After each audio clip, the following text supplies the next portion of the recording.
पर था कि हम नहीं सलाह किसी को नहीं दे रहे कि आप लोग भी लव मैरिज किए। हम यही कहेंगे आप लोग माता पिता की सहमति से करिए, क्योंकि हमारी जो वाइफ सामने देख रहे हैं इनके माता पिता कोरोना के टाइम डेट कर गए थे, जिसके वजह से मुझे लव मैरिज शादी करना पड़ा। और शायद वो रहते तो फिर भी कोशिश करते लव मैरिज शादी करने के लिए, क्योंकि मेरा ये सपना था इसे किसी तरह शादी होना। जी आपका शादी लव मैरिज शादी करके कैसा लग रहा है? अच्छा लग रहा है। नाम क्या है आपका? मानसी। ये बताइए कि कहा जाता है कि अरेंज मैरिज में और लव मैरिज में क्या फर्क है? क्या है काहे लव मैरिज भाग के शादी की? भाग के किए दूरा पे किए? नहीं दूरा घर पे ही नहीं जाके? किए, घर पे नहीं किए, मंदिर से किए, कोर्ट से किए हैं।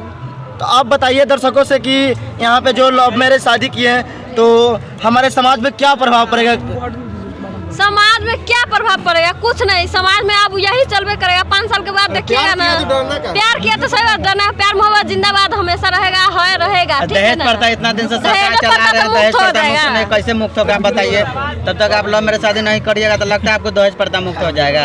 जी लगता आप है लव मैरिज दहेज प्रथा के लिए कर लिए? हाँ, दहेज मुक्त हुए हैं ना। जी तो हम बताना चाहते हैं दर्शकों से कि यहाँ पे लव मैरिज शादी किए हुए हैं, तो इस वीडियो